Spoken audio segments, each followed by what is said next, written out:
ሰላም ጤና ይስጥልኝ። የመሰረት ሚዲያ ተከታታዮች ጋዜጠኛ ኤልያስ መሰረት የመሰረት ሚዲያ ባልደረባ ነኝ። ዛሬ እንግዲህ ከሰሞኑ በጣም በርካታ በኢሚግሬሽን ዙሪያ ላይ በተለይ ደግሞ በሰሜን አሜሪካ በአሜሪካን ሀገር የተለያዩ መረጃዎች እየወጡ ይገኛሉ።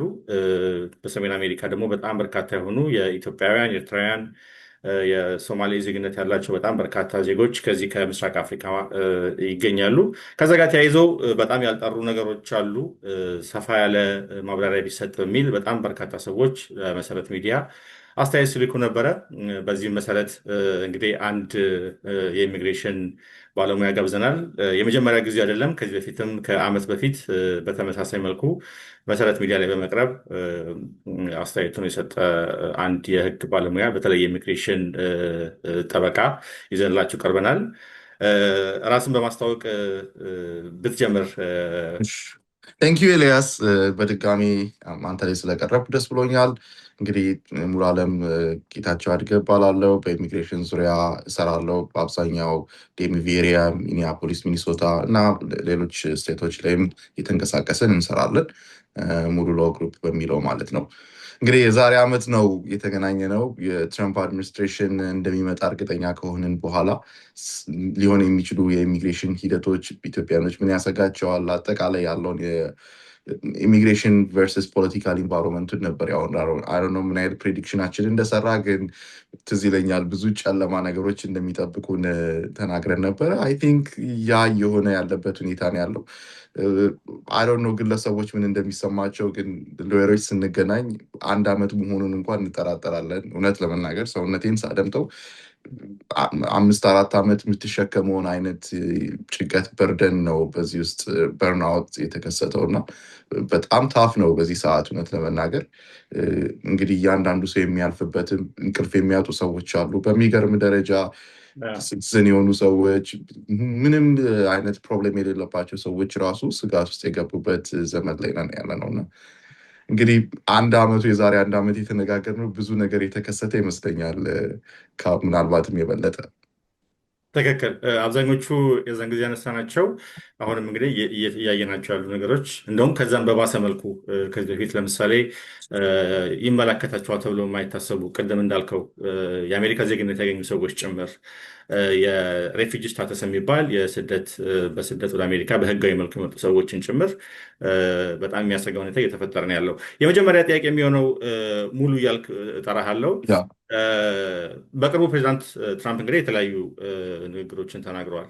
ከዛ ውስጥ እንደው አንድ ምረጥ ብዬ እድሉን ብሰጥህ በተለይ አንዶክመንትድ ማይግራንትስ ወይም ደግሞ ወረቀት የሌላቸው ያው ተብሎ የሚጠቀሱት ሊያሰጋቸው የሚችል ከፍተኛ ነገር ስቴፕ ባይ ስቴፕ እንሄድበታለን። ወደ ሬፊጂ፣ ወደ ቲፒኤስ፣ ወደ ሌሎቹም ወረቀት የሌላቸው ሰዎችን የሚያሰጋ ከፍተኛ ሁኔታ እንዳለ ይሰማል እና በሱ ዙሪያ ያለው ነገር ምንድን ነው?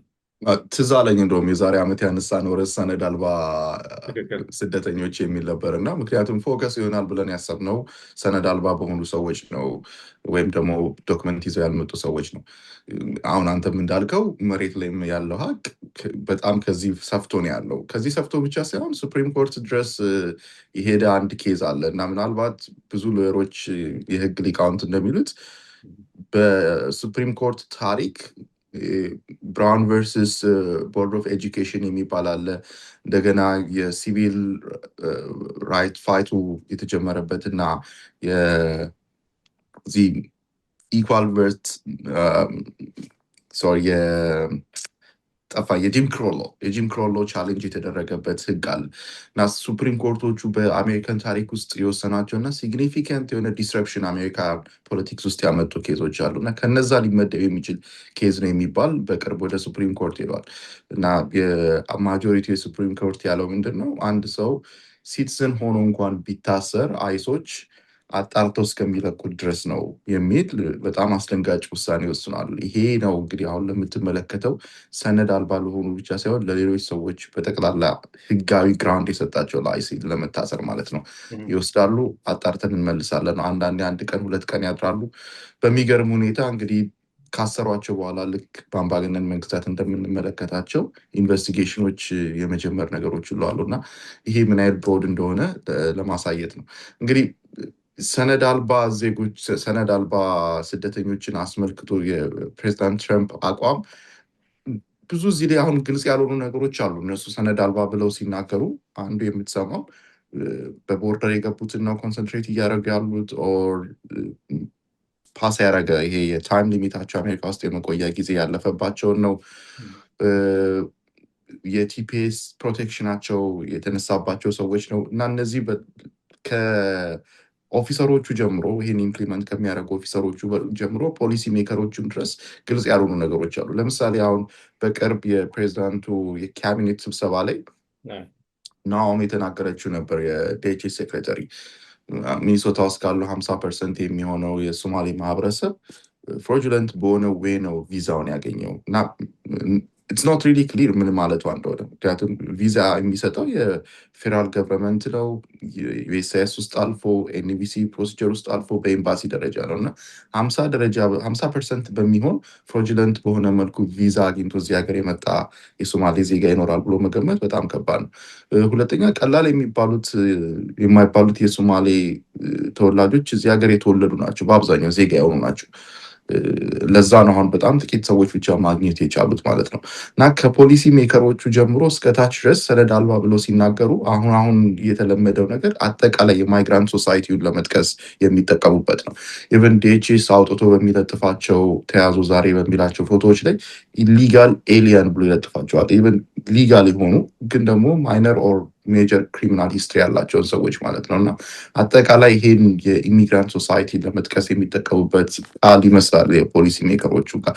አሚን ቴክኒካል ዋይዝ እነዚህ ሰዎች ይወቁ ማለት ላይ ሊከብድ ይችላል። ለምሳሌ የዲኤችኤስ ሴክሬታሪ ኮንግረስ ቴስቲሞኒዋን ከተመለከት አንድ ኮንግረስ ውመን የጠየቀቻት ጥያቄ ነበረ።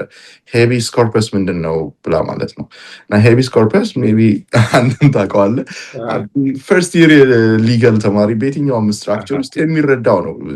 ሄቢስ ኮርፐስ ማለት ኮርፐስ ሰውነት ነው። ሰውነትህ ያለ አግባብ አንድ ቦታ ላይ መቆየት የለበትም ነው። በአብዛኛው ይሄ በሲቪል ሎ ሂደት ውስጥ አንድ ሰው በሲቪል ሎ ቫዮሌሽን ከታሰረ በተወሰነ ሰዓት ውስጥ ወደ ፍርድ ቤት መምጣት አለበት፣ ወር መንግስት አንድ እርምጃ ወስዶ መልቀቅ ወይ አጁዲኬት ማድረግ አለበት ኬዙን የሚሉ አካልን ነፃ ማውጣት ነው።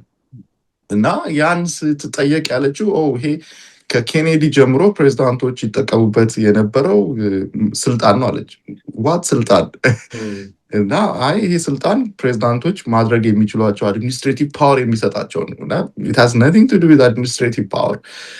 አጠቃላይ የሲቪል ሎ ትራዲሽን ውስጥ አንድ ሰው ታስሮ ከዛ መውጣት የሚኖርበትን ፕሮሲጀር ለማመልከት ነው። እና ከላይ ያሉት ሰዎች ያላቸው ሊሚትድ የሆነ ሊጋል ስኪል ሊሚትድ የሆነ ለዚህም ያላቸው እንደገና ፍላጎት ይሄን ለማወቅ ለመረዳት ያላቸው ፍላጎት ኢምፕሊሜንቴሽን ላይ ችግር እያመጣ ነው። ምክንያቱም የአይስ ኦፊሰሮችን ጀስት ራንደምሊ ሰዎችን በማሰር ሄደው እስር ቤት ውስጥ በመክተት ሂደት ውስጥ የምትመለከተው በቃ ኦል ማይግራንትስ እና ደግሞ በሚገርም ሁኔታ አንዱ የሱፕሪም ኮርት ዳኛ የተናገረው አክሰንቱ የተለየ እስከሆነ ድረስ ስፓኒሽ እስከተናገረ ድረስ እኔ ያለው እና ይሄ ሜጀር ጋፕ የሰጣቸው። ለምሳሌ እዚህ ሀገር ሶማሌዎችን ብትመለከት ማይት ሃቭ አክሰንት፣ ምክንያቱም በአብዛኛው ቤት ውስጥ የሚናገሩት የራሳቸውን ቋንቋ ነው እና ይሄ ኢቭን ለአሜሪካ ተወላጆች ጨምሮ አደጋ ላይ የጣለ ነው። ከላይ እንደዚህ ቀላል ለምታይ አይደለም። ኤክስፐርት ካልሆኑ እነዚህ ሰዎች ወጥተው የሚናገሯቸውን ነገሮች በጣም መጠንቀቅ ይኖርባቸዋል። ካለዛ ደግሞ የሚናገሩትን ነገር መገደብ ይኖርባቸዋል እና የመብት ጥሰቱ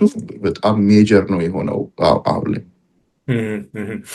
ከዚህ ጋር ተያይዘው የስደተኞችን ጉዳይ ስንመልከት ሬፊጂ ስታተስ የሚባል እንደምታውቀው አብዛኞቹ ወደ አሜሪካ ከመምጣታቸው በፊት በጣም በርካታ ጊዜ ወስደው ለምሳሌ ኬንያ፣ ኡጋንዳ፣ ሶማሊያ ሊሆን ይችላል ሌላ ሀገር ላይ ጎረቤት ሀገር ላይ ተቀምጠው 10 ዓመት 15 ዓመት 20 ዓመት ድረስ ተቀምጠው የህግ ሂደቱን ጨርሶ በዩኤስሲአይኤስ በኩል እንዲሁም ደግሞ በተባበሩት መንግስታት ድርጅት አንዳንድ ተቋማት በኩል እንደ ዩኤንኤችሲአር ባሉ ተቋማት በኩል ማጣራት ተደርጎ ጊዜያቸውን ጠብቀው በህጋዊ መልኩ የመጡ ሰዎች አሉ። እንደገና ደግሞ ሂውማኒታሪያን ፓሮል የሚባልም አለ። በሰብአዊነት በሚል አካሄድ ወደ አሜሪካ ውስጥ የገቡ ሰዎች አሉ እና ከነሱ ጋር በተመለከተ ይሄ አዲስ እየመጣ ያለው የፖሊሲ ለውጥ ምን አይነት ችግር እያስከተለባቸው ነው ያለው? አሁን ላይ ጁን 4 2025 ላይ የወጣ ካንትሪስ ኦፍ ኮንሰርን ለአሜሪካ የሴኩሪቲ የደህንነት ኮንሰርኖች ተብሎ የተበየኑ 19 ሀገሮች አሉ። እነዚህ የተበየኑበት ሂደት ምንድን ነው? አንደኛ ቴሮሪስቶች በአብዛኛው የሚፈልጉባቸው ናቸው። ወደ 7 የሚሆኑት ሀገሮች ደግሞ የዶክመንቴሽን የማጣራት ሂደታቸው በጣም ደካማ ነው።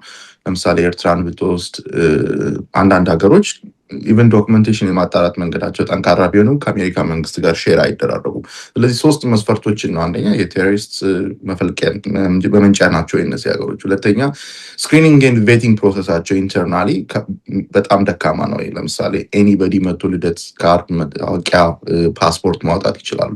ሶስተኛ ከአሜሪካ ጋር ኢንፎርሜሽን ሼር ይደራረጋሉ የሚል ነው። መጀመሪያ ላይ ከጁን 4 በፊት ሮይተርስ ያወጣው ኢንተርናል ሚሞ ኢትዮጵያንና ግብፅን በዚህ ውስጥ አካቶ ነበር። ስለዚህ ሰርቴን ኤክስቴንት ኢትዮጵያ ላይም እንደዚህ አይነት ስጋት እንዳላቸው ግብፅ ላይም እንዳላቸው ያሳያል። ግን ብዙ ነገር ኮምፕሮማይዝ አድርገው ነው 19 ሀገሮችን ያወጡት ኢንክሉዲንግ ፖለቲካል ኮምፕሮማይዝ ማለት ነው። ምክንያቱም ግብፅን ኢትዮጵያን ማካተት የሚችሉበት የፖለቲካል ላንድስኬፕ የለም አሁን ላይ፣ ምናልባት አንዳንድ ሚድል ስቴቶችን አስመልክቶ ማለት ነው። ምክንያቱም ከሞሮኮ እና ከሳውዲ የሚመጡት የሽብር ሰዎች የበለጠ ናቸው ከነዚህ 19 ሀገሮች ከሚወጡት።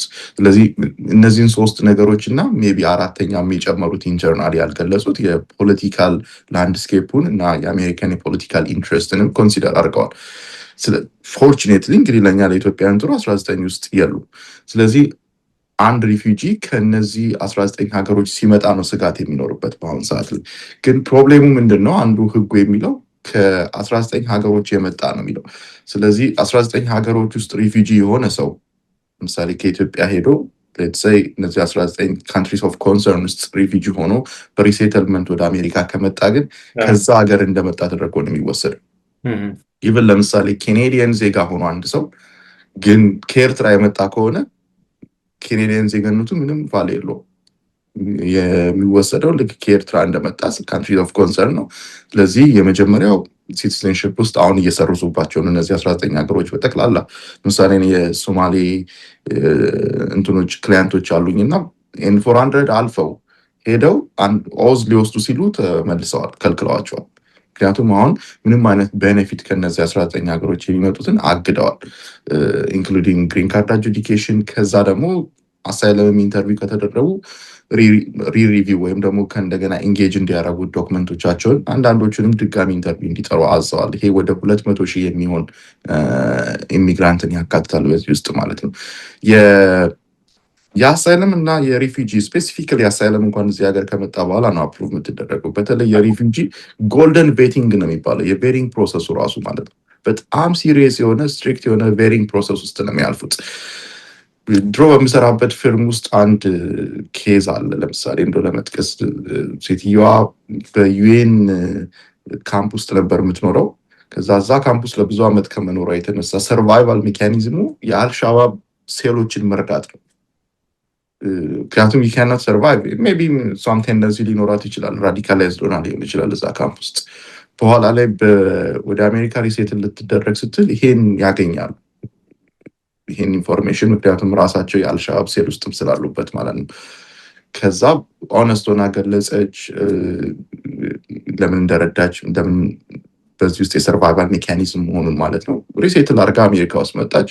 ከዛ ግሪን ካርድ አፕሊኬሽን አስገባች። በኋላ ላይ ከአመታት በኋላ ወደ ሲቲዝንሽፕ ስትሄድ ይሄን አልገለጸችም እና ያዟት። ምክንያቱም የሚገርም ሪሴትልመንት ፕሮሰሱን የመራው ዩኤን ነበረ፣ ኢቭን የአሜሪካን ስትራክቸር አልነበረም። እና ከዩኤን እንደዚህ አይነት ዶክመንቶችን ያገኛሉ። ስለዚህ አንዳንድ ጊዜ የቬቲንግ ፕሮሰሱ በጣም ስትሪክት መሆኑን ከኢንተርናሽናል ኦርጋናይዜሽኖች ጋር ራሱ ሙሉ ለሙሉ የዶክመንት ሼሪንግ ያደርጋሉ እና በዛ ውስጥ አልፎ የመጣን ሰው ነው ከእንደገና ሪቪው እናደርጋለን ብለው እየወሰዱ ያሉት ኢንክሉዲንግ አፍጋን ሲቲዝን። የአፍጋን ዜጋው እዚህ ሀገር ከመጣ በኋላ ነው በኋላ የደረሱበት ራዲካላይዝድ የሆነው እንጂ ምንም አይነት ራዲካላይዜሽንን የሚያሳይ ምልክት ከአፍጋን ከመጣ በኋላ ወይም አፍጋን እያለ የተከሰተ ነገር የለም። እንግዲህ በጦርነት ቀጠና ውስጥ ያሳለፈ ስለሆነ በሚያዩን አሁን የምትመለከተው ኤንቫይሮንመንት ባይትሰልፍ እኔ የምፈራው በሊንክዲን ፔጅ ብሌን ገልጭ ያለው እንግዲህ ለኢንተርናሽናል ለዚህ ሀገር ኦዲየንሶች እና የሚያስፈራኝ ነገር ይህን ስትመለከት ምን አይነት ሎያሊቲ ነው ለአሜሪካ የሚኖርክ? እኛ ሜይ ቢ ማቹርድ ነን፣ ዊ አንደርስታንድ እንደዚህ አይነት ፖለቲካል ኢንቫይሮንመንቶች ይቀየራሉ ብለን ግን ልጆች አሁን በዚህ ሀገር የተወለዱ ሰዎች ይህን ስቃይ ሲመለከቱ አይስ እንዲያደረገ በመልክ በቋንቋ ስትታሰር ሞር ራዲካላይዝ ትሆናለ፣ ሎያሊቲ ይቀንሳል እና ብዙ ስትራቴጂካሊ የሚያሰቡበት ኮንሰፕት አይመስልም። ምክንያቱም ሴፍቲ ሴኪሪቲ ከሆነ የሚያሳስብ ሎንግ ተርም ይህን ቪዲዮዎች የሚመለከቱ ሰዎች ለአሜሪካ የሚሰማቸውን ፊሊንግ ማሰብ መቻል አለብን። አሁን የአፍሪካን አሜሪካን ኮሚኒቲ ውስጥ ያለው አይነት ፊሊንግ ሪዘንትመንት፣ ጥላቻ ለአንድ ሀገር ሊዳብር ይችላል እና በዛም ደረጃ ያሰቡበት አይመስልም። ወደ ሪፊውጂም ስንመጣ ተመሳሳይ ነው። ጎልደን ቬቲንግ ፕሮሰስ ውስጥ ያለፈን ሰው ከእንደገና በአንድ ሰው ነው እንግዲህ ያየ ነው አይደል? እና በአንድ ሰው ምክንያት ይህን ሁሉ ፕሮሰስ ውስጥ ከእንደገና እንዲገባ ማድረግ ከባድ ነው። እኔ በቻርሊ ከርክ ግድያ ወቅት አንድ ወዳጄ እኔ ቻርሊ ከርክን የገደለው ገና አልታወቀም ነበር። ትዝቃለህ? የገደለው ሰው ማይግራንት ከሆነ ከቤት አንድ ሳምንት አልወጣም ብሏል። አሚን እያቀለለው ነበር የመሰለኝ፣ ግን አሁን ስመለከት ኢማጂን የናሽናል ጋርድ ሰውን የገደለ ሰው እንደዚህ አይነት ማሲቭ የሆነ ኢሚግሬሽን ለውጦች ካመጣ ቻርሊ ከርክን የገደለው ሰው ኢሚግራንት ቢሆን ያልቀልን ነበር ለብዙዎቻችን። እና ይሄ አስፈሪ ነው በጣም አንድ ሰው ባደረጋቸው እንቅስቃሴዎች። አሁን የእኔ ጸሎት ሌላ ሰው ራዲካላይዝድ የሆነ ሰው ደግሞ አንድ ነገር እንዳያደርግ ነው። ከእንደገና የሚያመጣው ሰበብ ቀላል ስላልሆነ ማለት ነው። እንግዲህ ከመለስኩ አለ ነው በጣም ሰፋ አድርጌ ነው። ትክክል መልሰዋል። ሙሉ አሳይለም ሲከሮቹን ትንሽ ጠቀስ አድርገው ነበረ። እንግዲህ አሳይለም ሲከር ወይም ደግሞ የጥገኝነት ጥያቄዎች አሜሪካ ከመጡ በኋላ እዚህ ነው እንግዲህ ኬዛቸውን ፋይል የሚያደርጉት እና አብዛኞቹ ከባይደን አድሚኒስትሬሽን ጀምሮ ኬዛቸው ያለ አሁንም ትራምፕ ወደ ስልጣን ከመጡ በኋላ አሳይለማቸውን ፋይል ያደረጉ ሰዎች አሉ እና እንግዲህ ያሉበት ሁኔታ ሌጋል ሊምቦ ይሉታል አይደለ? አሁን ላይም ሆኖ ያው ኬዛቸውን ፋይል እስካደረጉ ድረስ እንደ ህገወጥ አንዶክመንትድ ማይግራንት አይወሰዱም። ነገር ግን ውጤቱ ምን እንደሆነ አይታወቅም። እንግዲህ ከዛ በኋላ ዲናይ ከተደረጉ ወደ ፍርድ ቤትም ሊሄድ ይችላሉ። አይ በቃኝም ያለ ወደ ሀገሩ የሚመለስ እድል ይኖረዋል። አሁን ባለው ሁኔታ አሁን ሰሞኑን አሁን አንተ እየገለጽከው ባለው ሁኔታ እየሄዱ ያሉ አሳይለም ኬዝ ኖሯቸው ያሉ ሰዎችን ኬዛቸውን በምን ያህል መልኩ አፌክት ሊያደርገው ይችላል? ለምሳሌ ምንድን ነው አሁን በእናንተ አካባቢ በኢሚግሬሽን ሎየሮች አካባቢ የሚባለው? ለምሳሌ አነስተኛ ሰዎች ኬዛቸው አፕሮቭ ይደረጋል ቀድሞ ከነበረው ነው ወይስ አብዛኞቹን ሊከለክሉ ይችላሉ ነው ወይስ ደግሞ አይ እነዚህ ህጉን ጠብቀው በትክክል እየመጡ ስለሆነ አብዛኞቹን አፕሮቭ እናደርጋቸዋለን፣ የኛ ትኩረት ወደ አንዶክመንትድ ማይግራንትስ ነው ብለው ነው እያሰቡ ያሉት? ምንድን ነው በእነሱ ዙሪያ ያለው ኬዛቸውን በተመለከተ? ከኖቬምበር 26 በኋላ እንግዲህ ከዚህ የአፍጋን ዜጋ ያን ድርጊት ካረገ በኋላ የተወሰነ ውሳኔ ምንድን ነው? መጀመሪያ ላይ ከ19 ሀገሮች የሚመጣ ማንኛውም አይነት የኢሚግሬሽን ቤኔፊት ፖዝ እንዲደረግ፣ ፐርማነንትሊ ፖዝ እንዲደረግ፣ የአፍጋን ዜጎች ምንም አይነት ቪዛ እንዳይሰጣቸው ነበር የተወሰነው። ከጥቂት ቀናት ከአንድ ከሁለት ቀን በኋላ ጆሴፍ አንድሮ የዩኤስሲአይኤስ ዳይሬክተር የወሰነ ውሳኔ ምንም አይነት የአሳይለም ውሳኔ እንዳይሰጥ ነው። ስለዚህ የአሳይለም ኦፊሰር ሪቪው ያደርጋል፣ ዶክመንት ኢንተርቪው ስኬጁል ያደርጋል፣ ኢንተርቪው ያደርጋል፣ ኢቨን በዛ ላይ ውሳኔውን ይሰጣል። ነገር ግን ውሳኔው አይተላለፍም ለክላያንቶች ወይም ደግሞ ለአፕሊካንቶች። ስለዚህ አሁን ላይ ያለው ስቴጅ ይሄ አራተኛው ስቴጅ ላይ ነው፣ ፖዝ ሆነ ያለው ማለት ነው። ለምሳሌ እንግዲህ ፍርድ ቤቶች አሁን ወስደው አንዳንድ ሰዎች በማንዳመስ ሪት ኦፍ ማንዳመስ ዩኤስሲአይኤስን የሚያስገድዱበት ሁኔታ አለ። እዚህ እሱን አስመልክቶ ምን አይነት ሂደቶች እንደሚሄዱ አናውቅም። ምክንያቱም ፍርድ ቤት ላይ ስትከስ ዩኤስሲአይኤስ በዛ በተወሰነ ታይም ፍሬም ውስጥ ኢንተርቪው አድርገው ውሳኔ ለፍርድ ቤት ማሳወቅ መቻል አለበት፣ ለአፕሊካንቱ አሳውቅ ያለ ብሎ ማለት ነው። እንግዲህ ለፍርድ ቤቱ አሁን ተመልሰው ይህን ውሳኔ የምናሳውቅበት መንገድ የለም፣ መንግስት ትእዛዝ አውጥቷል ይበሉ አይበሉ በቅርብ ጊዜ ውስጥ በ15 ቀን ውስጥ አንድ ወር ውስጥ ምናየው ይሆናል። እስከዛ ጊዜ ግን ሁሉም ዲሲሽኖች አሁን ላይ ኢንዴፊኒትሊ ፖዝ ሆነዋል። ከላስት ዊክ ላይ ሌት ላስት ዊክ ዩኤስሲአይኤስ የአትላንታ ላይ ትልቅ የቬቲንግ ሴንተር እንዳቋቋመ ገልጿል። ስለዚህ አላማቸው ቬቲንግ ፕሮሰስ ውስጥ እንዲያልፉ ማድረግ ነው። ሜይ ቢ ይሄ የአትላንታ ኢንስቲትዩሽን ኢንክሉዲንግ የፓለንታየር ሲስተምን ነው የሚጠቀመው። የፓለንታየር ሲስተም አንዱ የሚያደርገው አጠቃላይ ስለ አንድ ሰው ያለውን ዌብ ላይ ያለውን ኢንፎርሜሽን በጠቅላላ ግራስፕ የማድረግ አቅም አለው። አንተ የዛሬ 10 ዓመት ዲሊት ያደረግከውን ፒክቸርህን ራሱ ያገኘዋል ከዌብ ላይ ማለት ነው። ስለዚህ የተሰረዘ ይሁን ዲሊት የተደረገ ፐብሊክ ያልተደረገ ፖስቶች እነዚህም በጠቅላላ አውጥቶ ለኢሚግሬሽን ሲስተም የሚያወር ነው። በጣም ስትሮንግ የሆነ እንግዲህ አሁን ላይ የአሜሪካን ገቨርንመንት ብቻ የሚጠቀምበት ሲስተም ነው። ኢቭን ግለሰቦች ጋር የእስራኤል መንግስት ሌላ ተጠቃሚ እንደሆነ እናውቃለን። ከዛ ውጭ ግን የፓለንታሪ ሲስተም ያለው ቴክኖሎጂ ያለው የመንግስት ኢንስቲትዩሽንም የለም። ይሄን ነው እንግዲህ አሁን የኢሚግሬሽን ሲስተም በተለይ አትላንታ ላይ ያለው ሲስተም የሚጠቀመው ማለት ነው። ከዚህ በተረፈም እንግዲህ ይህን ተከትሎ የወሰኑት የወርክ ፐርሚትን ከ5 ዓመት ወደ 18 ዓመት ዝቅ ማድረግ ነው። ሜጀር የሆነ ለውጥ ወደ 18 ወር ማለት ነው። ወደ 18 ወር ይቅርታ 18 ዓመት አልኩ። ወደ 18 ወር የተለወጠ ነው። በ2023 ሴፕቴምበር ላይ ነው ወደ 5 ዓመት ከፍ ያደረጉት። ከዛ በፊት 2 ዓመት ነበረ የወርክ ፐርሚት የሚያገለግለው። 2023 ላይ ግን ምንም ዩዝለስ ነው። ምክንያቱም በዛ መጠን እየጠሩ አይደለም ኢንተርቪው። ስለዚህ ዩኤስኤስ ላይ የሚፈጥረው በርደን በጣም ትልቅ ሆነ። አንድ ሰው ወርክ ፐርሚት ሪኒዋል አዞ ራሱ በጊዜው ማግኘት ስለማይችል በሆነ ኤክስቴንሽን ፔፐር ኖቲስ ነበር መስራት የሚችለው ብዙ ጊዜ ቶሎ ስለማይልኩለት። ምክንያቱም ዩኤስኤስ ከኮቪድ ጋር ተከትሎ ያለው ባክሎግ በጣም ማሲቭ ነበር። አሁን ላይ እንግዲህ ይሄን የቀየሩበት ምክንያት ምንድን ነው ያደረጉ ነው? ወርክ ፐርሚትን ለማደስ ስትሄድ አንደኛ የክሪሚናል ሂስትሪ ይኑር አይኑር መግለጽ ይኖርባል። ሁለተኛ ድጋሚ ለባዮሜትሪክ ኤግዛሚኔሽን ስኬጁል ትደረጋል። ስለዚህ ኤቭሪ ባዮሜትሪክስ አፖይንትመንት የቬቲንግ ፕሮሰስ ተደርጎ ሊወሰድ ነው ማለት ነው። ስለዚህ በየ18 ወሩ አንድ ሰው ቬቲንግ ፕሮሰስ ውስጥ ያልፋል ማለት ነው። ይሄ ከንበርሰም ነው ለሲስተሙ ማለት ማይግራንቱ ሄዶ አፕሊካንቱ ሄዶ በ10 ደቂቃ በ20 ደቂቃ ሊጨርሰው የሚችል ይሆናል። ግን ይሄ የሚፈጥረው ሲስተሙ ላይ የሚፈጥረው ባክሎግ ስሎነስ በጣም አስጨናቂ ነው። ምክንያቱም አንድ ሰው አሜሪካ ውስጥ ያለ ዶክመንቴሽን ስታተሱ ምን እንደሆነ ሳያውቅ በጣም ለረዥም ጊዜ ሊቆይ ይችላል እና አሳይለም ጠያቂዎችም ላይ የሚፈጠረው ሂደት ነው። ግን ኤቭሪ ፕሮሰስ እየተካሄደ ነው ኤክሰፕት ውሳኔውን ያለመስማት ማለት ነው። ከዚህ በፊት ውሳኔዎች ከ3 ወር እስከ 1 ዓመት ባለ ጊዜ ውስጥ ማጆሪቲ እስከ 6 ወር ባለ ጊዜ ውስጥ ይሰማል። አንዳንዶቹ እስከ 1 ዓመት ድረስ ይሄዳል። ይሄ ውሳኔው ላይ የሚለውጠው ነገር የለም ማለት ምንም ፔንዲንግ የሆነ ዲሲሽን የሚሰጥ ምልክት የለም። መጥፎ ነው ጥሩ ነው የሚል ጀስት ቬቲንግ ፕሮሰስ ውስጥ እየሄዱ መሆኑን ሜይ ቢ ኦፊሰሮቹ ደካማ ናቸው፣ ውሳኔ ሪሊዝ በማድረግ በጣም ስሎ ናቸው። ያን ኢንዲኬሽን ሊሰጥክ ይችላል። ስለዚህ አሁን ላይ ያለው እንግዲህ የሚያስፈራው ቤዚክ ነገር ኦኬ ኢንዴፊኒት ነው። ለምሳሌ አንድ ራዲካል የሆነ ሰው በዚህ ውሳኔ ባልተሰጠበት ጊዜ ውስጥ አንድ እርምጃ ቢወስድ ኦኬ አሳይለምን ዘግተነዋል ቢል ጠቅላላ ይሄ ውሳኔ ያልተሰጣቸው ሰዎች ሁሉ ኢምፓክት ሊደረጉ ይችላሉ ነው ፍርሃቱ። ይህ ነው ምን አይነት እርምጃዎች ወደፊት ሊሄዱ እንደሚችሉ ማለት ነው። ትክክል። ግሪን ካርድ ያላቸው ሰዎች ብዙ ጊዜ ግሪን ካርድ ያላቸው ሰዎች ሴፍ ናቸው የሚል በቃ ጥሩ ቦታ ላይ ያሉት ችግር የለም የሚል ነገር አለ እና አሁን ላይ ከምናወራቸው አይደለም ግሪን ካርድ ኢቭን ዜግነት ኦልሬዲ የአሜሪካንን ህገ መንግስት እንደሚቀበሉ ቃለ መሃላ የፈጸሙ ሰዎች ጭምር ስጋት ውስጥ እየገቡ እንደሆነ ነው እንግዲህ እየተሰማ ያለው እና ግሪን ካርድ ያላቸው ሰዎችስ ሁኔታ ምንድን ነው? ግሪን ካርድ ያላቸው ሰዎችም እንግዲህ አሁን የገለጹልን ግሪን ካርድ ፕሪቪሌጅ ነው፣ መብት አይደለም። ስለዚህ በፕሪቪሌጁ መሰረት ኤኒታይም ፕሪቪሌጅ ማለት ኤኒታይም ልትነጠቅ ትችላለን።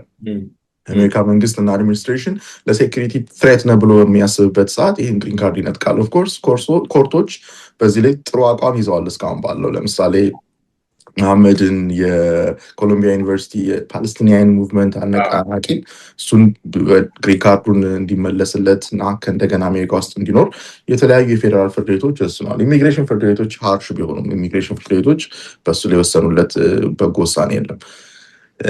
ነገር ግን አሁን የኢትዮጵያ ኬዝ ላይ በጣም ብዙ ኮመን ሆኖ የምንመለከተው እንግዲህ ኢትዮጵያ ውስጥ አንድ ምልክት አለ። ሰዎች ፕሪዲክት ያደርጋሉ ቲቪ የሚደርስ ባታገባ ነው። አንዳንድ ሰው ደግሞ ቲቪ ቢደርስ ብታገባ ነው። ስለዚህ ሰዎች የተጋቡ ሰዎች እንዳልተጋቡ ሆነው ያልተጋቡ ሰዎች ደግሞ እንዳገቡ ሆነው ቲቪ ይሞላሉ እና በዚህ ጊዜ ውስጥ ደግሞ አንዳንዶቹ ቢ1 ቢ2 ቪዚተር ቪዛ ኦር ኤፍ1 ይሞክራሉ እና የተለያየ ኢንፎርሜሽን ለአሜሪካን መንግስት ሲስተም ያቀርባሉ ማለት ነው። ስለዚህ አንዳንድ ጊዜ ያን ሲስተሙ ያልፉና እዚህ ሀገር ይመጣሉ። ከዛ ሲቲዘንሽፕ አፕላይ ሲያደርጉ ዩኒቨርሳል የሆነ ዴታ ኢንቨስቲጌሽን ነው የሚደረገው። የዛኔ እነዚህ ዲስክሪፓንሲ ያላቸውን ስቶሪዎች ኦፊሰሩ ሊያይ ይችላል እና የአሜሪካን የመንግስት አንደር ኦዝ የመንግስት ኤጀንሲዎች ዋሽተዋል ብለው ግሪን ካርዱን የመንጠቅ ዝንባሌዎች ውስጥ ሊገቡ ይችላሉ። አድቫይዝ የምናደርጋቸው ለአንዳንድ ክላይንቶቻችን ዋንስ እንደዚህ አይነት አንደኛ በዚህ ሰዓት እንደዚህ አይነት ኬዝ ያለበት ሰው ወደ ሲቲዝንሽፕ ባሄድ። ምክንያቱም በትራምፕ አድሚኒስትሬሽን ታፍስት የሆነው አፕሊኬሽን ኤንድ 400 በጣም ሲምፕለስት የሆነ ፎርም ነው። ማንም ሰው ሊኖረው ይችላል። ግን የኢንቨስቲጌሽን እና የሚገጥምህ ቻሌንጅ ግን እኔ እስካሁን ባየሁት ኤን400 የሚያክል ኢንቨስቲጌሽን የታወጀበት አፕሊኬሽን የለም በትራምፕ አድሚኒስትሬሽን። ኤን400 የምን አፕሊኬሽን ነው? የሲቲዝንሽፕ አፕሊኬሽን ነው። አንድ ሰው ዜጋ ለመሆን የሚያመለክተው ነው እና ቤት ድረስ ይመጣሉ ኦፊሰሮች፣ በአብዛኛው 2 ኦፊሰሮች፣ አንዳንዴ ከዛ በላይ በደንብ ይጠይቋል፣ ኢንቨስቲጌት ያደርገዋል እና ትንንሽ ዲስክሪፓንሲዎች ካገኙ፣ ችግር ካገኙ ይሰርዘዋል። ያን አፕሊኬሽን ይሰርዛሉ። ምናልባትም ወደ ሪሙቫል ፕሮሲዲንግ ከአሜሪካ ሪሙቭ እንዲደረግ ይጀምራሉ እና በጣም ክሊን ኬዝ የሌለው ሰው በዚህ ሰዓት ወደ ዜግነት አፕሊኬሽን ባሄድ፣ ምክንያቱም ወርድ አረግም የምታገኘው እና የሚገጥም ነገር በግሪን ካርድ መኖር ትችላለህ። ይህ አድሚኒስትሬሽን የሚይዘው አቋም እስከሚለሰልስ ድረስ ሜይ ቢ ያን አይቶ ወደ ኤን400 አፕሊኬሽን ወይም ወደ ዜግነት አፕሊኬሽን መሄድ ሊያዋጣ ይችላል። ሌላው ኢትዮጵያን ጨምሮ በጣም በርካታ ሀገሮች በተለይ ደቡብ አሜሪካ ላይ ከቬንዙዌላ፣ ሆንዱራስ ጨምሮ እኛ ሀገር ኢትዮጵያም በጣም በርካታ ከፍተኛ የቀድሞ የመንግስት ባለስልጣናት የነበሩ ሰዎች ያገኙት የቴምፖራሪ ፕሮቴክትድ ስታተስ ወይም ቲፒኤስ የሚባል አለ። እንግዲህ ካልተሳሳትኩኝ በየዓመቱ የሚታደስ ይመስለኛል። የኢትዮጵያም ከዚህ ከሰሜን ኢትዮጵያ ከነበረው ጦርነት ጋር ተያይዞ ይሄ ስታተስ ያገኙ በጣም በርካታ ሰዎች ነበሩ። በየዓመቱ እየታደሰ ቆይቷል። ከዚህ በኋላ እነዚህ ሰዎች ሊያጋጥማቸው የሚችል ነገር አንዳንድ ምልክቶች እየታዩ ያሉ፣ ምናልባት ከዚህ በኋላ ሊቋረጥ ይችላል የመጨረሻው ነው የሚል ነገር። ምክንያቱም እሱ ነገር ከተቋረጠ አውቶማቲካሊ እንግዲህ አንድ ዶክመንትን ማይግራንት ወይም ደግሞ ወረቀት የሌላቸው ወይም በቂ የሆነ አሜሪካ ውስጥ ለመቆየት የሚሆን ወረቀት የሌላቸው ነው የሚሆኑት እና በእነሱ ዙሪያ ያለው መረጃ ምንድን ነው? እንግዲህ ቴምፖራሪ ፕሮቴክሽን ስታትስ ከ1991 ጀምሮ በፈረንጆች አቆጣጠር የአሜሪካ መንግስት በኮንግረስ አጽድቆት ያለ ነው እና ዲኤችኤስ ነው የሚያራዝመው። ፕሬዚዳንቱ ያን ይሁንታ ወይም ግሪን ላይት ከሰጠ ማለት ነው። የዲኤችኤስ ኃላፊ ያን ለ18 ወራት ቤዚክሊ ያስረዝሙታል። አንዳንድ ጊዜ ከዛም ያነሰ ማስረዘም ይችላሉ።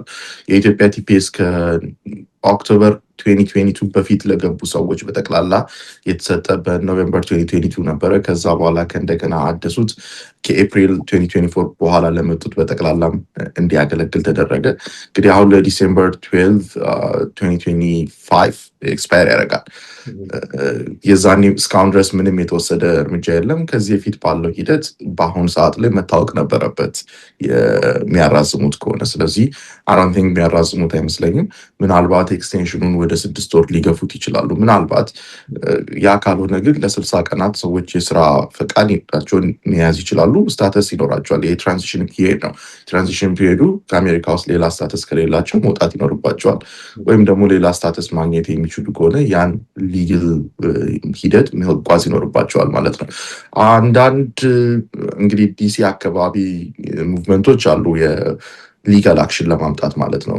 ምክንያቱም የሄዥን ቲፒኤስ ሲነሳ የራይት ሙቭመንቶች ሲቪል ራይት ሙቭመንቶች ከሰው ነበረ እና ለሆነ ኤክስቴንሽን ፒሪየድ ፍርድ ቤቱ ማርዘም ችሎ ነበር። ስለዚህ ምናልባት የኢትዮጵያንም ብዙ ላይሄድ ይችላል፣ ግን 3-4 ወር በዚህ ሂደት ውስጥ ማራዘም ሊቻል ይችላል። ክላስ አክሽን ውስጥ መግባት የሚፈልጉ ሰዎች እነዚህን የሲቪል ራይት ግሩፖች ጆይን በማድረግ ወደ ፍርድ ቤት ማምጣት እና አትሊስት ኢትዮጵያ ውስጥ ያለው ኢንቫይሮንመንት አስጊ ስለሆነ አሁን ላይ መመለስ አንችልም የሚለው ነገር ግራውንድድ ነው። ምክንያቱም መጀመሪያ ላይ በትግራይ ጦርነት የታወጀ ነው። አሁን ላይ እንግዲህ ጦርነቶች እና ኮንፍሊክቶች ሰፍተው ነው ያሉት ከትላንት የበለጠ።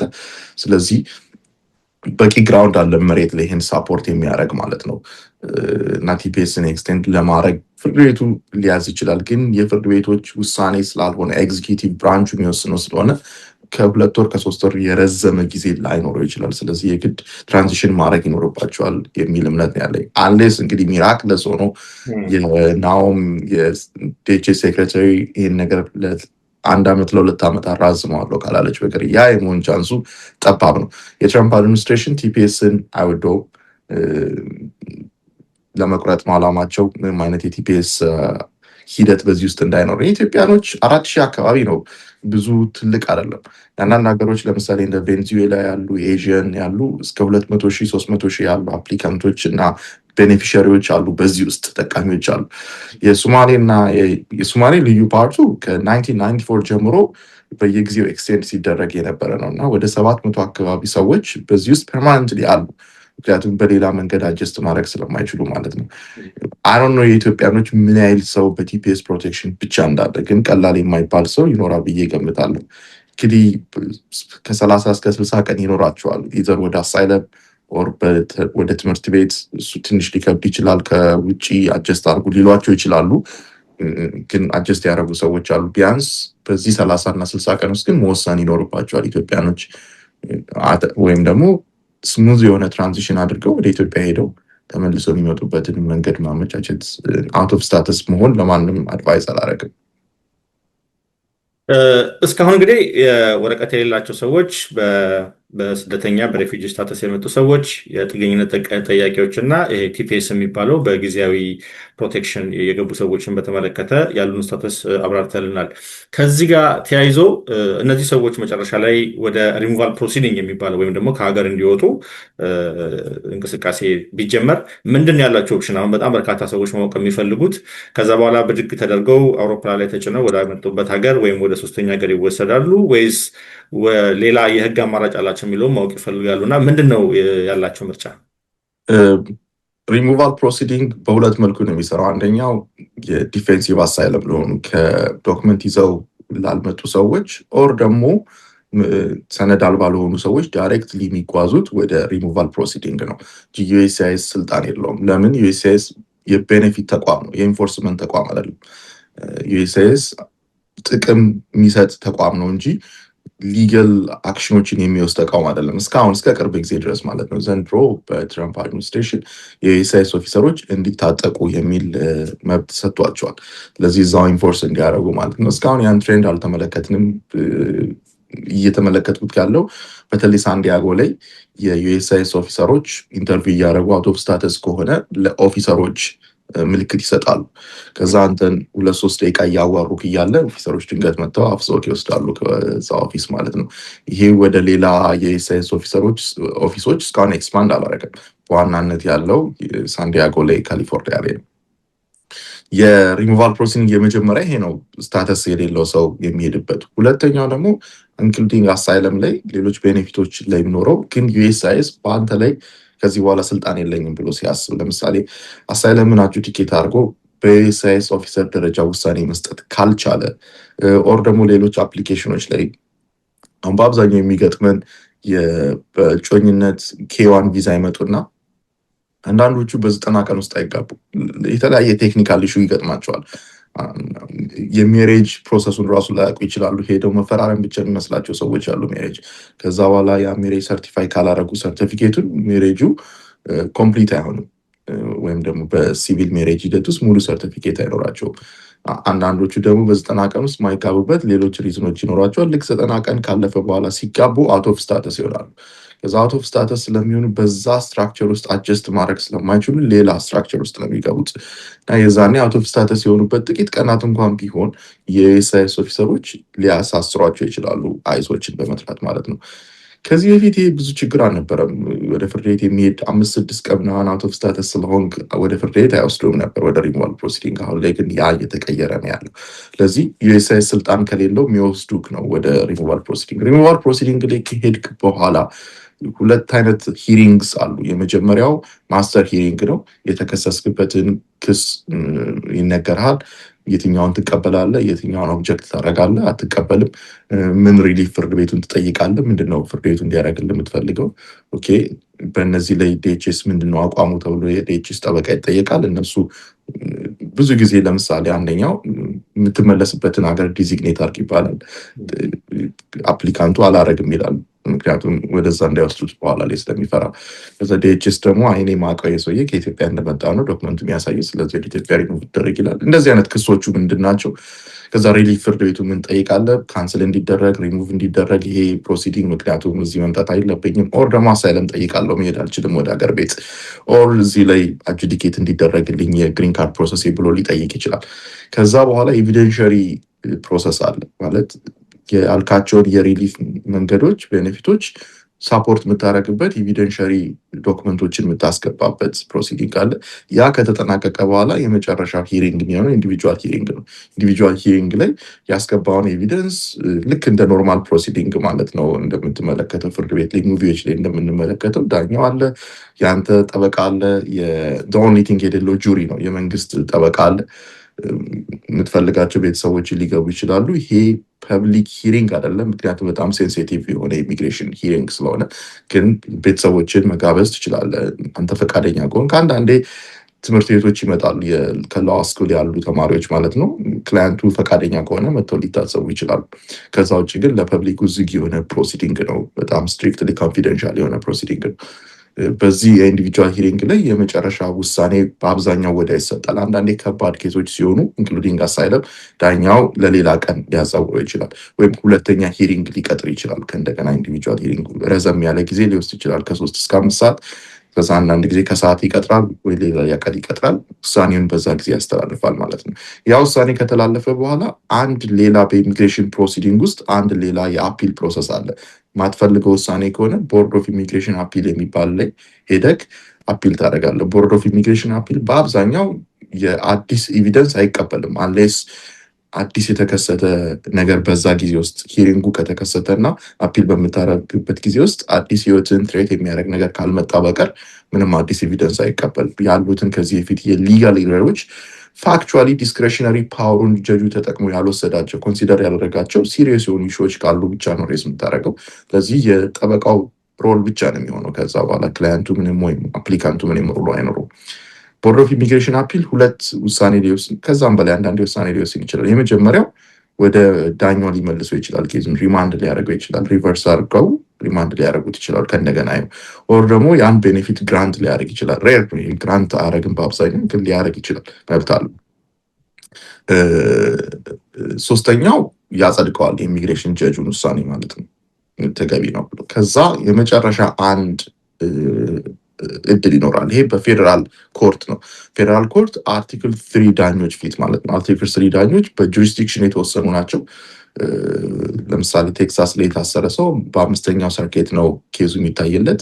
እነዚህ ነፃ ናቸው ከኢሚግሬሽን ጀጆች፣ ምክንያቱም የኢሚግሬሽን ጀጆች የሚሾሙት በዲኤችኤስ ነው፣ ዲፓርትመንት ኦፍ ሆምላንድ ሴኩሪቲ። ኦፍኮርስ ዳኞች እስከሆኑ ድረስ በሆነ ደረጃ ነፃነት አላቸው፣ ግን ሊባረሩ ይችላሉ ኤኒታይም። ለምሳሌ በቅርብ እንደተመለከት ነው የትራምፕ አድሚኒስትሬሽን የኢሚግሬሽን ሲስተም ያልተከተሉ ሰዎችን 14 የኒውዮርክ ዳኞችን አባረዋል። ተቀጣሪ ደሞዝተኛ ስለሆኑ የዲኤችኤስ ነፃነታቸው ገደብ አለው በጣም። በአድሚኒስትሬሽኖችም ይቀያየራሉ። እንግዲህ የስራ እድላቸውን ላለማጣት ሲሉ የመንግስትን አቋም ሊወስኑ ይችላሉ። አይተህ ከሆነ ማስታወቂያ ራሱ ሲቀጥሯቸው አሁን ድሮ እንደዛ አልነበረም። ዲፖርቴሽን ጀጅ ብለው ነው የሚቀጥሯቸው። ማለት ኦልሬዲ ሌብል ተደርገዋል። የምታደርገው ዲፖርት ማድረግ ነው።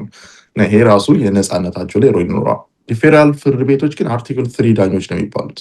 የኮንስቲቱሽኑ 3 ፒላሮች አሉት። የመጀመሪያው ኮንስቲቱሽን አርቲክል 1 የኮንግረሱን የህግ አውጪውን ፒላር ነው። ኮንግረስ አርቲክል 1 ነው። የአርቲክል 1 ነው። ኤግዚኪቲቭ ብራንች ደግሞ አርቲክል 2 ነው። ትራምፕ የአርቲክል 2 ስልጣን ያለው። ኮርቶች ደግሞ አርቲክል 3 ዳኞች ይባላሉ። እነዚህ ዘላለማዊ ስልጣን ያላቸው ኢኔሴንስ እስከሚሞቱ ድረስ ከስልጣን አይነሱም፣ ፈቃደኛ ሆነው ራሳቸው ሪታየር ካላረጉ ወር ደግሞ በኢምፒችመንት ብቻ ነው የሚነሱት። ትልቅ ግሬቭ የሆነ ሚስቴክ ከሰሩ ኮንግረሱ ህግ አውጪ ኢምፒች ሊያደርጋቸው ይችላል። ኢምፒችመንት ፕሮሰስ ታፍ ነው በጣም። ስለዚህ በአብዛኛው ሴኪር የሆነ ስራ ያላቸው የትራምፕ ተሿሚዎች ቢሆኑ፣ የሬጋን ተሿሚዎች ቢሆኑ፣ የኦባማ ተሿሚዎች ቢሆኑ አንዳንዴ ህጉ ላይ ኮንሰንትሬት አድርገው እነሱ በተረዱት መጠን ነው በአብዛኛው የሚሰጡት እና ትልቅ ፍትህ የምጠብቀው ይሄ 3ኛው ስቴጅ ላይ ነው እና ግሬቭ የሆነ ፖለቲካል ዳይሬክሽን ወስደው ዳኞች የሰሩት ስህተት ካለ የፌዴራል ዳኞች ይመልሱታል። ያን ኬስ በአብዛኛው ፕሬሲደንት ይሆናል። በአብዛኛው ሁሌ አይደለም። ለአንተ የተወሰነ ውሳኔ ለዚህ ነው አሁን ብዙ ኬዞችን ትመለከታለህ። አሁን ማተር ኦፍ ንጉስ የሚባል አለ። አሁን የኢትዮጵያ ስም ይሄ ከኤርትራ የመጣ ሰው በጣም ትልቅ በኢሚግሬሽን ሂደት ውስጥ ትልቅ ሮል ያላቸው አሉ እና እንደዚህ አይነት ፕሬሲደንታል ህጎች ወደ ላይ ፍርድ ቤት ሄደው የተወሰኑበት ሁኔታዎች አሉ። ስለዚህ የመጨረሻው ሮል ይሄ ነው። እስከዚህ እስከምደርስ ድረስ እንግዲህ የምታወጣው ገንዘብ ከፍተኛ ነው። እስር ቤት ውስጥ ከሆንክ ምናልባት እስር ቤት ውስጥ ልትቆይ ትችላለህ። በተለይ በቦርደር የገባ ከሆንክ፣ በቦርደር ካልገባ በቦንድ መውጣት ትችላለህ። ወይም ዶክመንትድ ከሆንክ ስትገባ አሜሪካ ውስጥ በቦንድ የመውጣት መብት ይኖራል። ካልሆንክ ግን እስር ቤት ውስጥ ነው ይህም ፕሮሲዲንግ ሁሉ የምትሄደው እና አንዳንዴ ወርድ ያደርጋል ይህን ሂደት ለመሄድ ብለህ ልጠይቅ ትችላለህ። እና እንግዲህ የግለሰቦች ውሳኔ ነው። እስር ቤት ውስጥ የመቆየት ምን ጽናቱ ያለው ሰው ያን ሊያደርግ ይችላል። ከሌለ ደግሞ ሪሙቭ ልደረግ ልትል ትችላለህ። እንግዲህ አመት ከምትቆይ ምናልባት በአንድ ወር በሁለት ወር ውስጥ ወደ ሀገር ወይ ወደ ሶስተኛ ሀገር ሪሙቭ እንድትደረግ መጠየቅ ትችላለህ። በአብዛኛው ወደ ሶስተኛው ሀገር ሊያደርጉ ይችላል። ወደ ኢትዮጵያ ነው የሚመልሱ። መልካም በደንብ አድርገህ አብራርተናል። ሙሉ በዚህ ዙሪያ ያለውን ከህግ አንጻር ስታየው አሁን ላይ አሁን ከጠቀስናቸው የተለያዩ ስታተስ ላይ ያሉ ሰዎችን ጠቅሰናል እና ምንድን ነው ማድረግ ያለባቸው ራሳቸውንና ቤተሰቦቻቸውን ለመጠበቅ ምን ያድርጉ? አሁን ላይ ምናልባትም እንደናንተ አይነት የኢሚግሬሽን ባለሙያዎችን ማናገር ከመንግስት የሚወጡ በጣም ከሰሞኑ በጣም በርካታ የሆኑ መግለጫዎች አሉ። እነሱን በመከታተል ዩኤስአይስን ኮንታክት ማድረግ ካለባቸው በምን መልኩ መዘጋጀት አለባቸው ሊመጣ ለሚችለው ማንኛውም አይነት ውጤት? እንግዲህ የሰው ታሪክ ዩኒክ ነው፣ ራሱን የቻለ ነው። ምንድን ነው እያንዳንዱ ሰው ያለበት ሂደት የሚለውን ያን በአግባቡ ማወቅ ያስፈልጋል። ኢንፎርሜሽን ፓወር ነው። በስነስርዓት ኢንፎርሜሽን ቢኖረው ምንድነው አሁን ኢሳይስ እየወሰደ ያለው በኬዝ ላይ ምን ላድርግ፣ የግምት ስራዎችን አለመስራት ጥሩ ነው። አንዳንድ ጊዜ ያለ ሎየር የሚካሄዱ ነገሮች ዋጋ ሲያስከፍሉ አውቃለሁ። ለምሳሌ ኤን400 አፕላይ አድርገው ሪጀክት ከተደረጉ በኋላ ከዛ በኋላ አንዳንድ ስቴፖችን ሰዎች ሄደው ወዳልተፈለገ ሪሙቫል ፕሮሲዲንግ ውስጥ ሲገቡ ተመልክቻለሁ። እና ሁል ጊዜ ሎያል የሆኑና ክሬዲብል የሆኑ ምክንያቱም ሌሎችን ጋር ስትመለከት ስራ ካጡ ይህን አድርግ ብሎ ሊገፉክ ይችላሉ እና ለራሳቸው ክሬዲብል የሆኑ ቫሊ ሊሰጡ ከአንተ ገንዘብ ለመውሰድ ብቻ አስበው የማይሰሩ ሰዎችንም ኮንታክት ማድረግ ወሳኝ ነው። አንዳንድ ጊዜ ኦነስት የሆነ ውሳኔ የሚሰጥ ለምሳሌ ወደ አፒል ኮርት የሚሄዱ ሰዎች አሉ። ቢአይ ላይ ይህን ኬዝ ወስደዋለሁ። አንዳንድ ጊዜ እኔ ነው የምላቸው ጊዜዎች አሉ። ምክንያቱም እስር ቤት ውስጥ ነው የምትቆየው፣ ወር ደግሞ ተጨማሪ ገንዘብ ነው የምታወጣው። በዚህ ሂደት ውስጥ አፒል ላይ መሄድ ይህን አያስለውጠው። ምክንያቱም ታች ፍርድ ቤት መጥፎ ኬስ ካለቅ ላይ ፍርድ ቤት የሚመልስበት ምንም ሪዝን የለውም። ሊጋል አፕሊኬሽኑ ምንም አይነት ስህተት ካላየበት፣ ፋክቹዋሊ በጣም ደካማ ከሆነ ኬዝክ በጊዜ እርምጃ መውሰድ ጥሩ ነው። በጊዜ ኦኬ ምንድን ነው ሶሉሽን? አትሊስት መውጣት ይሻለኛል፣ ቮለንተሪ ዲፓርቸር ማድረግ፣ ወደ ሶስተኛ ሀገር መሻገር ይችላል። በአብዛኛው ሰዎች እንደዚህ አይነት ምክር ላገኙ ይችላሉ ከሌሎች። ምክንያቱም እስከከፈልካቸው ድረስ አፒል ማድረግ ትችላለህ ሊሏቸው ይችላሉ። እና አንዳንድ ጊዜ ኦነስት የሆነውን መልስ ለመስማትም መፍቀድ ጥሩ ነው። ምንድነው ኦፕሽኔ፣ ምን ላድርግ ከዚህ በኋላ ከሚልም በላይ ይሄ ነገር ሪሊ ያዋጣኛል የፕሮሲዲንግ እና ኦነስት የሆነውን መልስ ለመፈልገው ከእናንተ የሚለውንም ዳይሬክሽን ማግኘት ጥሩ ነው። ኦፍኮርስ በጣም ከባድ ነው። አሁን የሚያሳቅቀው ነገር ምንድን ነው መሰለህ? ከኢትዮጵያ አንድ ሰው በተለይ በቦርደር ለመምጣት እስከ 30-40 ሺህ ዶላር ያወጣል።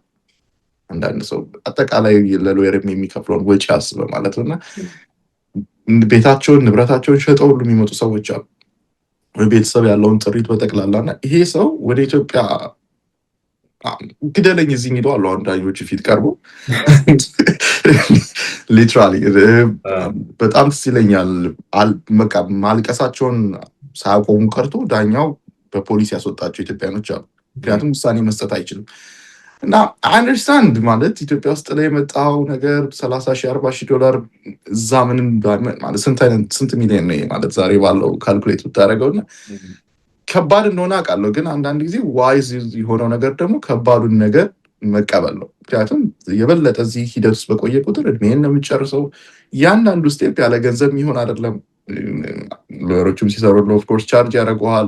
ነፃ ሎየር በዚህ ሰዓት ማግኘት በጣም ከባድ ነው። ኢቭን ነፃ ሎየር ብታገኝ እንኳን ፕሮሲዲንጉ ተጨማሪ ገንዘብ ከአንተ የሚፈልግበት ነገር አለ እና የመጀመሪያ የሚመስለኝ ሰዎች አይምሯቸውን ኦፕን ማድረግ አለባቸው፣ ፋክቱን ብሩታል የሆነውን ፋክት ለመቀበል ማለት ነው። ከዛ ደግሞ ኦነስት የሆነ መልሶችን ሲሰሙ ያንን ተቀብለው እርምጃ መውሰድ፣ በስነስርዓት በዚህ ሂደት ውስጥ የሚያውቁ ሰዎችን ማማከር ሌላው አድቫንቴጅ ነው። መጨረሻ ላይ ምናልባት ከሚገባውም በላይ ቴሮራይዝ አለመሆን በጣም ወሳኝ ይመስለኛል። አንዳንድ ጊዜ ሁላችንም ይሄ ሀገር የሚዲያ አገር ነው ማለት አሁን ነጭ እንደኛ ቴሮሪዝም የሚሆን አይመስለኝም። ምክንያቱም ሚዲያውን ያውቁታል፣ ያደጉት በዛ ሲስተም ውስጥ ነው። እኛ በአንድ በሁለት ሚዲያ ሲስተም ውስጥ ነው ተወልደን ያደግነው እና አናውቀውም ሚዲያ ምን አይነት ፓወርፉል እንደሆነ እና እዚህ ሀገር ለክሊክ የሚሰራው በጣም ፓወርፉል ናቸዋል የትራምፕ አድሚኒስትሬሽን ኢንክሉዲንግ ትራምፕ ማለት ነው። በጣም ስኪልድ የሆነ የሚዲያ ፐርሶናሊቲ ያለው ሰው በጣም እና እንዴት አንድን ነገር ማድረግ እንደሚችሉ ያውቁታል። ለምሳሌ አንድ ኤግዛምፕል ልሰጥ። እነሱ ይዘው አስረው ያወጧቸው ሰዎች አሁን ላይ እስከ 400,000 አካባቢ ናቸው የሚሆኑት። ወደ 1 ሚሊዮን የሚሆነው ህዝብ ሰልፍ ዲፖርት ያደርጋል ራሱ። ምክንያቱም አቃተው በቃ መተኛት ሲያቅተው በራሴ ላይ እርምጃ መውሰድ ይችላል እያለ 1,000 ብሩን እየተቀበለ ይወጣለን። ይሄ ምን ያህል ፓወርፉል እንደሆነ የሚዲያን አቅም ትመለከታለህ በሚዲያ በሰሯቸው ስራዎች ነው። እና አንዳንዴ እነዚህ ነገሮችንም በአግባቡ ማየት ኦኬ ከሚገባው በላይ አለመደንገጥ፣ እንቅልፋችንን አለማጣት ጥሩ ይመስለኛል። አንዳንድ ደግሞ ከዚህ በፊትም የነበረን ቃለ መጠይቅ ላይ ያነሳው ይመስለኛል ራሳቸውን ለምሳሌ መጠጥ ጠጥቶ ማሽከርከር፣ የተለያዩ ወንጀሎች ውስጥ መሳተፍ አንድን ሰው ወንጀለኛ ነው በሚል አንድ ባስኬት ውስጥ ለማስቀመጥ ስለሚረዳ ራሳቸውን ከእነዚህ አይነት ነገሮች መጠበቅ እንዳልከው ደግሞ ራሳቸውን አፕቱዴት ማድረግም አስፈላጊ ነው። ከዛ ውጭ ይሄኛው እዚህ ጋር እንደውም ከስቴቱ ስላነሳው አሁን የአፍጋን ዜጋ አንድ ሰው ያን በማድረጉ እንግዲህ ሙሉ አፍጋኖች ተከልክለዋል። ሶማሊ ኮሚኒቲ ላይ የሚከሰተውን ነገር ትመለከታለና የትራምፕ አድሚኒስትሬሽን እነሱ የሚከስበት ግራውንድ አለ። እውነት ለመናገር ፊዲንግ ፎር ችልድረን በሚለው የፕሮጀክት በሚሊዮን የሚቆጠር ገንዘብ ተመዝብሯል እና የተለያዩ ቦታዎች ላይ በዚህ በኦቲዝም በግሩፕ ሆም ሂደት ውስጥ ተሳትፈው በጣም ብዙ ገንዘብ የፌዴራል ገቨርንመንትን ስቴቶችን ያጭበረበሩ ከኮሚኒቲዎች ስትመለከት አሁን እየበዛ ነው። አንድ ቦታ ላይ ተጠራቅመው ትመለከታለና በእነሱ ምክንያት አንድን ማህበረሰብ ሙሉ ጋርቤጅ ተብሏል። ሳይኮሎጂካል ኢምፓክቱ ቀላል አይደለም። ልጆች አሁን ሶማሌዎች ቢሆኑ የሚሰማቸው ስሜት መሸማቀቁ ቀላል አይደለም። አሁን ብዙ ሶማሌዎች ወጥተው የነጮች ሞል ውስጥ ጂም ውስጥ ለመሄድ ያፍራሉ አሁን ላይ ማለት ነው። ምክንያቱም የተፈጠረው የስነ ልቦና ውጊያ ቀላል አይደለም። ኢትዮጵያኖችም ጋር ስንመለከት አሚን አንዳንድ ግለሰቦች በሚወስዷቸው እርምጃዎች በጠቅላላ ማህበረሰቡን ኮስት የሚያደርግ ነገር ውስጥ እንዳንገባ መጠንቀቅ ያስፈልጋልና ምንሰራቸው ስራዎች ራሳችን ብቻ አይደሉም፣ ማህበረሰባችንን ይጠቅማል። ለምሳሌ የአይሁድን ማህበረሰብ ተመልከት። አሜሪካ ውስጥ አፍሪካን አሜሪካንስ ኤንድ ጂውሽ የገጠማቸው መድሎ በሆነ መጠን ተመሳሳይ ነበር የሆነ ሰዓት ላይ እና አይሁዶች ያለፉበት ኦፍኮርስ ሲስተሙ ሳፖርት አድርጓቸዋል። ግን አይሁዶች ያለፉበትን መንገድ ራሳቸውን አስተማሩ፣ ሲስተም ውስጥ ኢንተግሬት አደረጉ።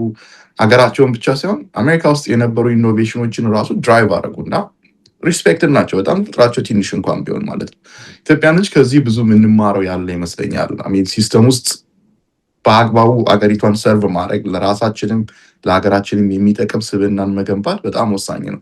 በተለይ ማጭበርበር ውስጥ እንደ ኮሚኒቲ ስማችንን ሊያስጠፋ የሚችል ነገር ህግ አለማክበርን፣ በቤተክርስቲያን አካባቢ የምታየው የፓርኪንግ ምስቅልቅል፣ እዛ አካባቢ ያሉትን ሰዎች በድምፅ ማናደድ፣ ማበሳጨት፣ ወደ ፍርድ ቤት ድረስ መሄድ ድምፅ እዚህ ሀገር መተናል። አትሊስት ህጉን ማክበር፣ እዚህ ሀገር ባለው ሂደት ውስጥ መጓዝ፣ የሌላውን ማህበረሰብ ፕራይቬት የሆነ መብት ክብር መጠበቅ አጠቃላይ እንደ ማህበረሰብ ኢንደ ሎንግ ተርም ራሳችንን እንጠቅማለን።